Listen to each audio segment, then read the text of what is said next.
इस वीडियो को पूरा का पूरा देखना है, अत्यंत महत्वपूर्ण है। काव्य सौंदर्य के तत्वों में छंद अत्यंत महत्वपूर्ण है। आइए हम सबसे पहले छंद शब्द के अर्थ की बात करते हैं। हिंदी शब्दकोश में छंद शब्द के अर्थ को बताया गया है। कई अर्थ इसके हैं। छंद का अर्थ है वेद, पदबंध, बंधन, गांठ और चाल। इस प्रकार कविता का बंधन छंद है। कहने का मतलब यह है कि छंद कविता के लिए एक चौखट है। छंद कविता को बांधने का उपकरण है। हम कह सकते हैं कि छंद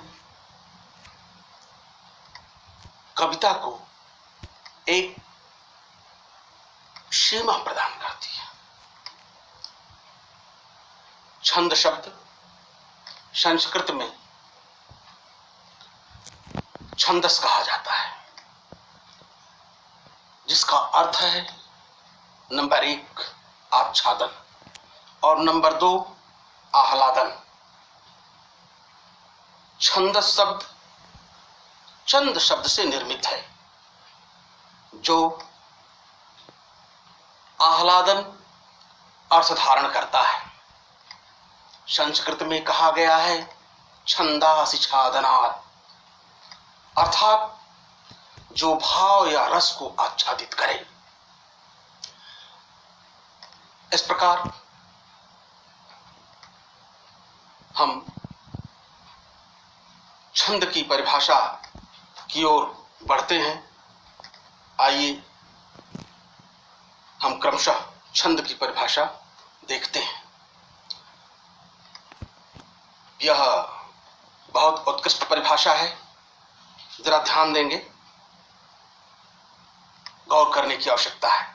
छंद वह बैखरी ध्वनि है, जरा ध्यान दें, छंद वह बैखरी ध्वनि है जो प्रत्यक्षीकृत निरंतर तरंग भंगिमा से आह्लाद के साथ भाव और अर्थ की अभिव्यंजना कर सके।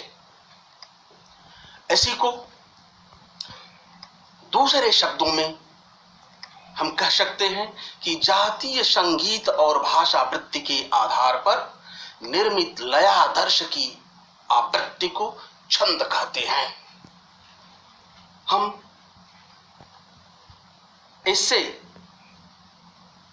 आगे बढ़ते हैं। हिंदी शब्दकोश, हिंदी साहित्य कोश में छंद को परिभाषित किया गया है और यह परिभाषा मुझे बहुत अच्छी लगती है।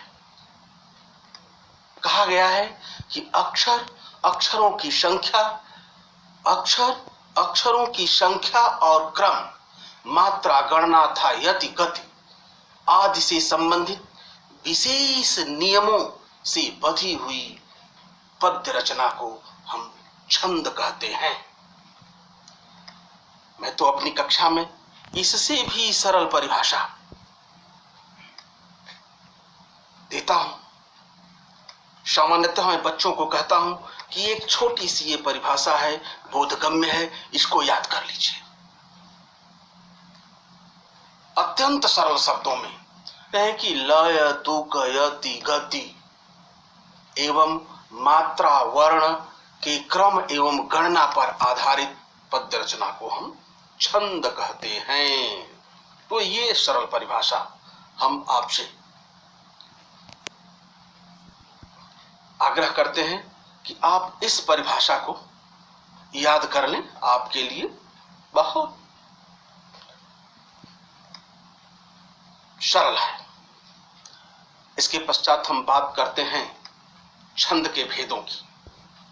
तो छंद के कुल मिलाकर के 3 भेद हैं। एक तो वर्णिक छंद, दूसरा मात्रिक छंद और तीसरा मुक्तक छंद। तो छंद के ये 3 भेद बताए गए। आइए हम अलग अलग इन तीनों छंदों के बारे में जानते हैं। सबसे पहले हम बात करते हैं वर्णिक छंद की। साधारण शब्दों में हम कह सकते हैं कि वर्ण की गणना और क्रम पर आधारित छंद को हम वर्णिक छंद कहते हैं। इसी को थोड़ा सा सुगठित शब्दों में हम परिभाषित कर सकते हैं कि वर्णिक वृत्तों के प्रत्येक चरण का निर्माण वर्णों की एक निश्चित संख्या एवं लघु गुरु के क्रम के अनुसार होता है। आइए हम इसके भेदों की बात करते हैं। तो वर्णिक वृत्त के कई भेद होते हैं। इनमें से जो प्रमुख हैं अनुष्टुप, द्रुत विलंबित, मालिनी, शिखरणी, शवैया आदि। इसके बाद हम बात करते हैं मात्रिक छंद की। तो मात्रा गणना पर जो छंद आधारित होते हैं उन्हें हम मात्रिक छंद कहते हैं। यदि इसको हम दूसरे शब्दों में कहें तो मात्रिक छंद में चरणों का निर्माण मात्रा की गणना के आधार पर होता है। इसके भी कई भेद होते हैं, जिनमें जो अत्यंत महत्वपूर्ण है वो है चौपाई, दोहा, सोरठा, रोला और कुंडलियां। इसके अतिरिक्त अन्य भी हैं। अब हम बात करते हैं मुक्त छंद की। तो मुक्त छंद वह है जिसमें न तो वर्ण का बंधन होता है न तो मात्रा की बंधन होती है। ये छंद जो है वर्ण और मात्रा की गणना और लघु गुरु के क्रम के बंधन से बिल्कुल मुक्त होती है।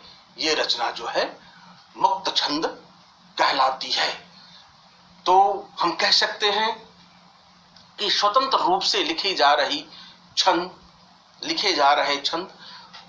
क्या कहलाते हैं? मुक्त छंद कहलाते हैं। इसमें किसी प्रकार का बंधन नहीं होता है। इसके बाद जो सबसे महत्वपूर्ण है इस छंद में कुछ पारिभाषिक शब्दावलियां हैं और इन पारिभाषिक शब्दों को जानना बड़ा महत्वपूर्ण है।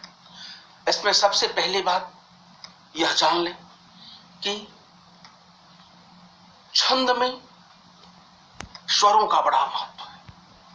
हम जानते हैं कि वर्ण, स्वर और व्यंजन दो प्रकार के होते हैं। तो व्यंजन का उच्चारण तो बिना स्वर की सहायता से हो ही नहीं सकता। विशेष रूप से छंद में स्वर की गणना का अत्यंत महत्व होता है। तो आइए सबसे पहले हम जानते हैं कि मात्रा किसे कहते हैं। यहां ध्यान देने की आवश्यकता है। मात्रा की अब तक की कल्पना जो आपके मन में है उससे इतर मात्रा क्या है?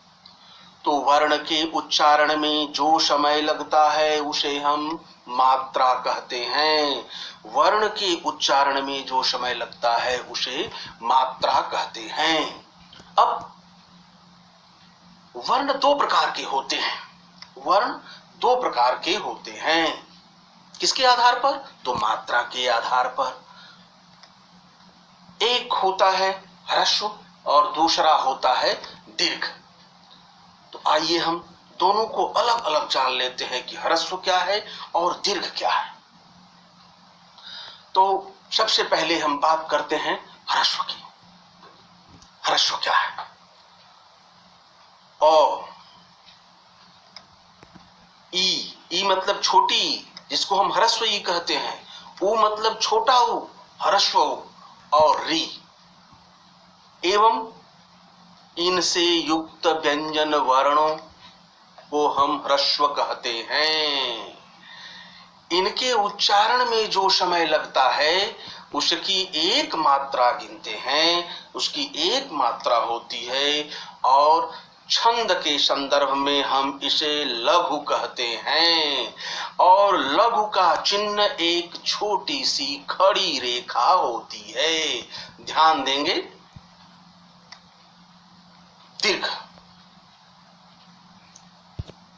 दीर्घ वर्ण क्या है? तो आ, बड़ी ई, इसको हम दीर्घ ई भी कहते हैं। बड़ा ऊ, जिसे दीर्घ ऊ कहते हैं। ए, ओ, औ तथा इनसे युक्त व्यंजन वर्णों को हम दीर्घ कहते हैं। इनके उच्चारण में जो समय लगता है उसकी दो मात्राएं गिनी जाती हैं। छंद की भाषा में इसे गुरु कहते हैं और इसका चिन्ह एक वक्र रेखा होती है जो अंग्रेजी के एस अक्षर की तरह होता है। अर्थात लघु, लघु का मतलब कि एक मात्रा, लघु का मतलब एक मात्रा और इसका चिन्ह छोटी सी खड़ी रेखा। गुरु अर्थात दो मात्रा और इसका चिन्ह एक छोटी सी वक्र रेखा। अब हम बात करते हैं यति की। यति किसे कहते हैं? तो छंद के प्रत्येक चरणों के उच्चारण करते समय, छंद के प्रत्येक चरणों का उच्चारण करते समय उसके बीच में अथवा अंत में जो विराम चिन्ह होता है या थोड़ा सा हम विश्राम करते हैं उसे यति कहते हैं। अब गति की बात कर लेते हैं। छंद में गति क्या है? तो छंद की पंक्ति को ही, छंद में जो लय होता है, ध्यान देंगे, छंद में जो लय होता है उसी को हम गति या प्रवाह कहते हैं। चरण, छंद की पंक्तियों को ही हम चरण या पाद कहते हैं। छंद में प्रायः 4 चरण अथवा पंक्तियां होती हैं। यहां ध्यान देने की आवश्यकता है। पहले और तीसरे चरण को हम विषम तथा दूसरे और चौथे चरण को सम चरण कहते हैं। अब हम बात करते हैं इसको थोड़े से समझने के लिए, चरण क्या है। हम पढ़ते हैं कि श्री गुरु चरण सरोज रज, ये पहला चरण हो गया।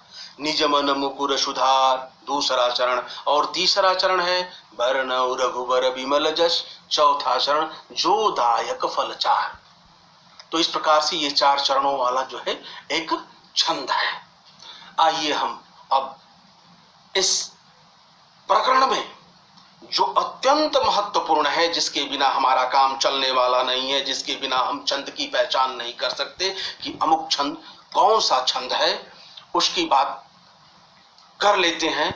और इससे पहले एक और बात जान लेनी आवश्यक है।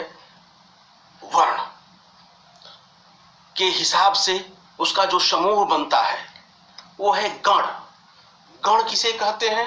तो 3 वर्णों के समूह को हम गण कहते हैं। और वर्णों का वो जो 3-3 का समूह बनाया गया रहता है उसी को जो है हम गण कहते हैं। वर्णों का प्रयोग वर्णिक छंद में लघु गुरु के क्रम को बनाए रखने के लिए किया जाता है। इनकी संख्या 8 मानी गई है और ये है यगण, मगण, तगण, रगण, जगण, भगण, नगण और शगण। इसका सूत्र है य मा ता रा ज भा न श ल गा। अंत में दिया गया है ल से लघु और गा से गुरु। इसका मतलब कि ये 8 गण हो गए। अब आइए हम बात करते हैं मात्रा गणना के नियम। ये अत्यंत महत्वपूर्ण है। मैं कहा पहले ही कि इसके बिना काम चलने वाला नहीं है, सो अब बहुत ध्यान देने की आवश्यकता है।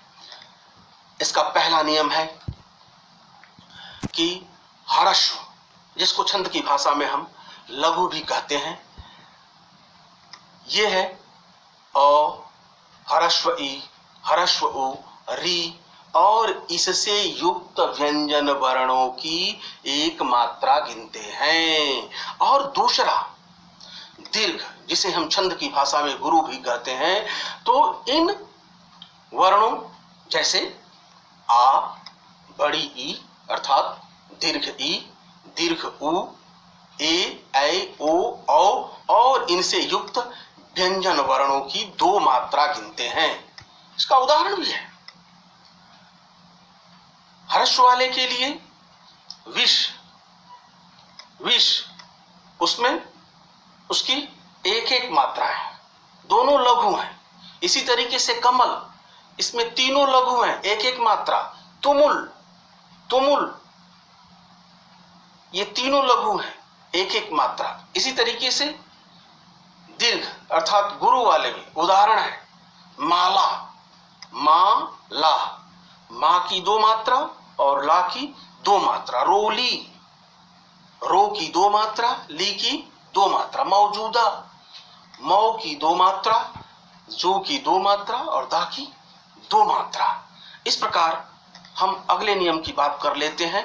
वो तीसरा नियम है कि अनुस्वार युक्त व्यंजन की दो मात्रा गिनते हैं, इसे भी हम गुरु मानते हैं। उदाहरण है संत, संत 100 पर अंक की मात्रा अनुस्वार युक्त है, इसलिए 100 की दो मात्रा हम गिनते हैं, तो एक मात्रा। इसी तरीके से कंस 100 पर अंक की मात्रा है, जिसे हम अनुस्वार भी कहते हैं, तो अनुस्वार कहते हैं और उसकी दो मात्रा यहाँ गिनी गई है। और चौथा नियम है विसर्ग युक्त वर्ण गुरु माना जाता है और इसकी भी दो मात्राएं होती हैं। उदाहरण है अतः, तो पर विसर्ग दिया गया है और इसकी दो मात्रा गिनी गई है। आइए हम पांचवें नियम की बात करते हैं। यह नियम है संयुक्ताक्षर से संबंधित। तो संयुक्ताक्षर से पूर्व का वर्ण लघु होने पर भी उसकी दो मात्रा गिनी जाती है। अब इसमें एक बात और है, किंतु जहां इस पर बहुत अधिक जोर नहीं होता है तो वह लघु ही रहता है और उसकी एक मात्रा गिनी जाती है। इसके उदाहरण है गंध, ग लघु है लेकिन इसके बाद अंध संयुक्ताक्षर है। संयुक्ताक्षर से पूर्व ग है, लघु होने के बाद भी इसकी दो मात्रा गिनी जाती है।